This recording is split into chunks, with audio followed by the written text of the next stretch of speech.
Hello and welcome to our lesson today on showing, not telling. Coming up today there will be fun fact quizzes, spot the emotion, and show, don't tell sentences. When writing, we want to interest our reader. But which of these things are interesting to readers? A. Using simple words. B. Showing how characters feel. Or C. Saying how characters feel. It's more interesting to show and not tell how characters feel. Just writing "she felt happy" sounds boring, but describing how a happy person acts and leaving the reader clues to work it out makes it much more interesting for them, because they can imagine what is going on. Let's see how we can spot an emotion when it is being shown. Are you ready? 3, 2, 1. Guess the emotion from the picture. Angry. Sad. Happy. Good job, everyone. Doing the last activity, you probably found that looking at the pictures was much more interesting than reading the word angry, happy, or sad. The pictures are more interesting because they are showing, not telling.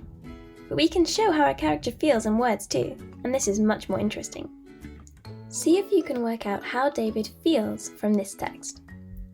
David stomped to his desk, spilling coffee as he went. Pushing past a group of people, he threw himself into his chair.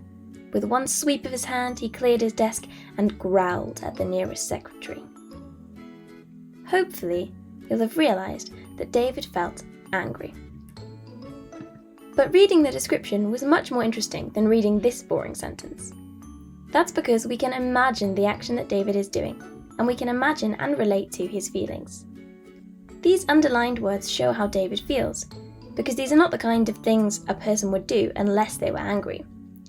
If you want an extra challenge, pause the video and see if you can explain to a friend or write down why these underlined words show someone is angry. Your turn to have a go. Kelly has just been asked to speak in front of the class. When she is standing ready to speak, she forgets what she had to say. Write 2 sentences to show Kelly is embarrassed. You should try and include what Kelly might do, Kelly's facial expressions, and how Kelly might do something, for example, nervously, quickly, or slowly. Have a think about what happens when someone is embarrassed. For example, what do they do? Pause this video and have a go. Some things you could have said. Kelly may have had burning cheeks. She may have been breathing shallowly or quickly. Maybe her heart was beating fast. Or she had a dry throat.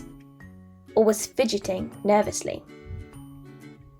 You could have said something like this. Kelly could feel her heart beating loudly in her chest.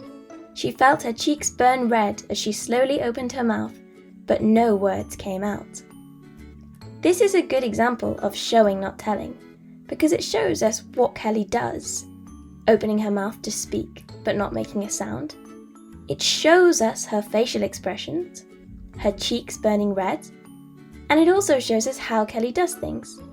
She is slowly opening her mouth, using those ly words. So, we've seen an example of a text which shows and not tells. But which of these things can we put in our writing to show, not tell?